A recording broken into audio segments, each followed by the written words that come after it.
दोस्तों, हमारे school teacher हमें भले ही एक जैसा बनाना चाहते रहे हों, लेकिन सच्चाई यही है कि हम सब बचपन से ही अलग हैं। फिर चाहे वो हमारी थिंकिंग हो या फिर पर्सनैलिटी, नेचर ने हमें दूसरों से अलग बनाया है। और इसलिए आज इस वीडियो में मैं फीमेल्स की 6 डिफरेंट पर्सनैलिटी आपसे डिस्कस करूंगा।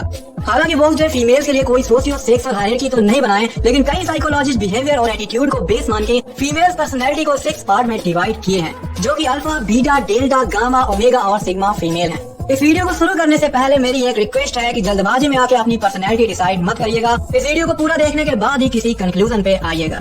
Number 1, alpha female. दोस्तों, अल्फा मेल की तरह अल्फा फीमेल के अंदर कॉन्फिडेंस और एटीट्यूड कूट कूट के भरा होता है। ये बहुत अट्रैक्टिव, इंटेलिजेंट और पावरफुल होती हैं। लोग भले ही इनको कितना भी क्रिटिसाइज क्यों न करें, ये कभी भी खुद पे डाउट नहीं करती। अल्फा फीमेल अंदर से इतना मजबूत होती है कि ये किसी भी डिफिकल्ट सिचुएशन का सामना आसानी से कर सकती हैं। ये अपने ग्रुप की रॉक स्टार होती हैं। बाकी की फीमेल्स इनकी स्टाइल की कॉपी करती है और लगभग सोसाइटी के सभी मेल इनके दीवाने हो जाते हैं। और किसी भी मेल्स के द्वारा दिए जा रहे अटेंशन को अल्फा फीमेल बहुत इंजॉय करती है, लेकिन इनका एक अलग ही प्लान होता है। लोग तो इन्हें बहुत जज करते हैं, लेकिन इनको इससे कोई फर्क नहीं पड़ता। ये अंदर से बहुत इमोशनल होती हैं, लेकिन बाहर से अपनी इमेज को इतनी स्ट्रॉन्ग रखती हैं कि कोई भी इनके इमोशन को समझ नहीं पाता। ये जिस भी प्रोफेशन में होती हैं, एक बॉस की तरह लीड करती हैं। अल्फा फीमेल को अगर कोई मेल पसंद आ जाता है तो ये फर्स्ट मूव करने से बिल्कुल भी नहीं हिचकिचाती। कोई भी मेल कितना भी स्ट्रॉन्ग क्यों ना हो, अल्फा फीमेल किसी से नहीं डरती। इन्हें जो भी बोलना होता है उनके सामने बोलती हैं। और क्योंकि ये काइंड हार्ट और स्टाइल का कॉम्बिनेशन होती है, इसलिए आप इन्हें आइडियल गर्लफ्रेंड भी कह सकते हैं। Number 2, beta female. दोस्तों, बीटा फीमेल भी लगभग अल्फा फीमेल की तरह ही होती है, लेकिन इनके अंदर सेल्फ कॉन्फिडेंस की कमी होती है और इनमें सेल्फ डाउट बहुत ज्यादा होता है। ये अल्फा की तरह कभी डोमिनेंस तो दूर, ये जल्दी किसी से बहस भी नहीं करती, क्योंकि इन्हें लड़ाई झगड़ा बिल्कुल भी पसंद नहीं होता। ये वो काम कर देती है जिसे कोई करना नहीं चाहता, लेकिन फिर भी इन्हें उतना अटेंशन नहीं मिलता जितना ये डिजर्व करती हैं। सोसाइटी में किससे कैसे बात करना है, बीटा फीमेल को बहुत अच्छे से आता है। ये अक्सर दूसरों को खुश करने के लिए अपनी फीलिंग्स छिपा लेती हैं। ये इतना काइंड और लॉयल होती हैं कि हर कोई इन्हें अपना फ्रेंड बना लेता है और इन्हीं क्वालिटीज के कारण आप इन्हें आइडियल बेस्ट फ्रेंड का टैग दे सकते हैं। इनकी लाइफ में भले ही कितनी प्रॉब्लम्स क्यों ना हो, ये दूसरों के सामने इसे कभी शो नहीं करती। ये खुद को कभी अट्रैक्टिव नहीं मानती, लेकिन जब कोई इनकी तारीफ कर देता है तो ये बहुत सरप्राइज हो जाती हैं। बीटा फीमेल को लगता है कि कोई मेल इन्हें पसंद नहीं करते, इसलिए ये किसी भी रिलेशनशिप में फर्स्ट मूव करने से डरती हैं। ये जिस प्रोफेशन में होती है, अपना काम पूरा करने के लिए काफी सैक्रिफाइस भी करती हैं, लेकिन फिर भी इनकी वैल्यू को नजरअंदाज कर दिया जाता है। Number 3, delta female. दोस्तों, डेल्टा फीमेल काफी हद तक इंट्रोवर्ट होती हैं, क्योंकि इनके अंदर बहुत शर्म होती है और ये अपने अकेलेपन को बहुत एंजॉय करती हैं। ये सक्सेस और पॉपुलैरिटी के पीछे नहीं भागती। इनके लिए जिंदगी में सबसे बड़ी चीज होती है शांति, और इसलिए इनके अंदर पेशेंस बहुत होता है। ये हमेशा सबसे अच्छे से बात करती हैं, फिर चाहे सामने वाला इनसे गुस्से में ही क्यों न बात करे। ये इतनी शांति प्रिय होती है कि अपने दुश्मनों से भी दोस्ती करने की कोशिश करती हैं। जब बात किसी से रिलेशनशिप बनाने की हो, तब भी डेल्टा फीमेल पेशेंस से काम करती है। ये पहले उस लड़के को अपना बेस्ट फ्रेंड बनाती है और सही से समझने के बाद ही उसे लाइफ पार्टनर बनाते हैं।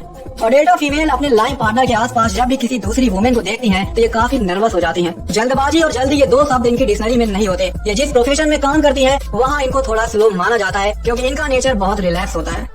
और इसीलिए प्रोफेशन हो या फिर रिलेशनशिप, ये दोनों में कम्युनिकेशन को बहुत जरूरी समझती हैं। ये दोनों में काफी ईमानदार होती हैं। हालांकि इनमें कॉन्फिडेंस की कमी होती है, लेकिन ये फिर भी खुद को बेहतर बनाने की कोशिश करती रहती हैं। Number 4, gamma female. दोस्तों, गामा फीमेल अल्फा फीमेल की तरह डोमिनेट तो नहीं करती, लेकिन इनके पास इतनी नॉलेज और इन्फॉर्मेशन होता है कि ये जो भी चाहती है उसे पा लेती हैं। ये गोल ओरिएंटेड और काफी इंटेलिजेंट होती हैं। इन्हें दूसरों की हेल्प करना और अपनी नॉलेज को शेयर करना बहुत अच्छा लगता है, लेकिन ये कभी भी किसी को अपने टाइम वेस्ट करने की इजाजत नहीं देती। ये अपनी हेल्थ का बहुत ध्यान रखती हैं और अपनी स्किन कलर से काफी खुश रहती हैं। ये काफी स्पिरिचुअल होती हैं, इसलिए साफ सफाई इनके लिए बहुत मायने रखता है। ये जिस भी प्रोफेशन में होती हैं, वहाँ अपने गोल को अचीव करने के लिए काफी हार्ड वर्क करती हैं। ये अपने रिलेशनशिप में भी अपनी इंटेलिजेंस का इस्तेमाल करती हैं। ये जिस लड़के से प्यार करती हैं, उसका अटेंशन इनके लिए बहुत इंपॉर्टेंट होता है। गामा फीमेल की पर्सनैलिटी ऐसी होती है कि एक स्ट्रॉन्ग मेल ही इनके साथ एक स्ट्रॉन्ग रिलेशनशिप बना पाता है। ये खुद की वैल्यू समझती है, इसलिए जिस रिलेशनशिप में इनकी वैल्यू नहीं होती, ये उससे दूर हो जाती है। Number 5, omega female. दोस्तों, ओमेगा फीमेल का कॉन्फिडेंस भी लगभग अल्फा फीमेल की तरह ही होता है, लेकिन अल्फा फीमेल और ओमेगा फीमेल एक कॉइन के 2 साइड होते हैं। क्योंकि जहां अल्फा फीमेल एक एक्सट्रोवर्ट और लोगों का सेंटर ऑफ अट्रैक्शन होती है, वहीं ओमेगा फीमेल एक इंट्रोवर्ट होती है और ये अपनी प्राइवेसी को बहुत पसंद करते हैं।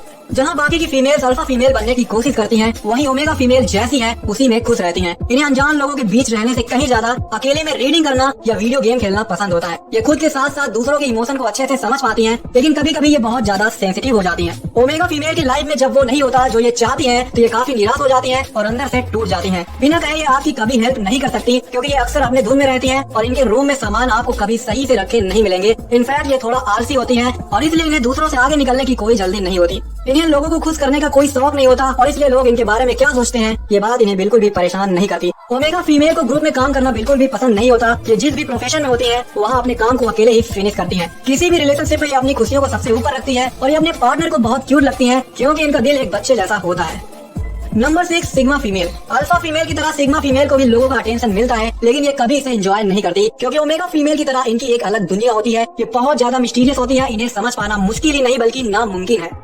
ये पर्सनैलिटी थोड़ी डरावनी होती है क्योंकि इन्हें सीधा बोलने की आदत होती है। आप सिग्मा फीमेल से तब बिल्कुल भी बहस नहीं कर सकते जब ये गुस्से में होती है। इनफैक्ट ये गुस्से में काफी खतरनाक हो जाती हैं। अगर इन्हें गलती से कोई हार्ट कर दे तो ये उस पर्सन से बदला जरूर लेती हैं। इन्हें अपनी अचीवमेंट पे बहुत गर्व होता है। आप इन्हें कभी नीचा नहीं दिखा सकते। सिग्मा फीमेल की सबसे अच्छी क्वालिटी ये होती है कि ये बहुत लॉयल होती है और इनसे अच्छा दोस्त आपके लिए शायद कोई और नहीं हो सकता क्योंकि ये अपने दोस्तों को खुश करने के लिए कुछ भी कर सकती है। ये जब अपने दोस्तों के बीच होती है तो अल्फा फीमेल की तरह सेंटर ऑफ अट्रैक्शन होती है लेकिन अनजान लोगों के बीच ये एक इंट्रोवर्ट बन जाती है। ये रिलेशनशिप के लिए एक स्ट्रॉन्ग मेल को पसंद करती हैं और किसी भी टॉक्सिक रिलेशनशिप से बाहर निकलने में ये बिल्कुल भी देरी नहीं करती। ये सोशल ट्रेंड को फॉलो नहीं करती। लोगों का अप्रूवल इनके लिए कोई मायने नहीं रखता और इसलिए सिचुएशन जैसे भी हो ये हमेशा आजाद रहती हैं। तो क्या लगता है इनमें से कौन सी पर्सनैलिटी आपको सबसे ज्यादा मैच करती है? कमेंट बॉक्स में अपनी पर्सनैलिटी शेयर जरूर करिएगा और अगर आपको इस वीडियो से वैल्यू मिलती है तो इसे लाइक और अपने दोस्तों के साथ शेयर करना मत भूलिएगा और ऐसे ही वैल्यूएबल वीडियो के लिए सब्सक्राइब का बटन दबा के नोटिफिकेशन ऑन करना बिल्कुल भी मत भूलिएगा। बहुत बहुत धन्यवाद। जय हिंद।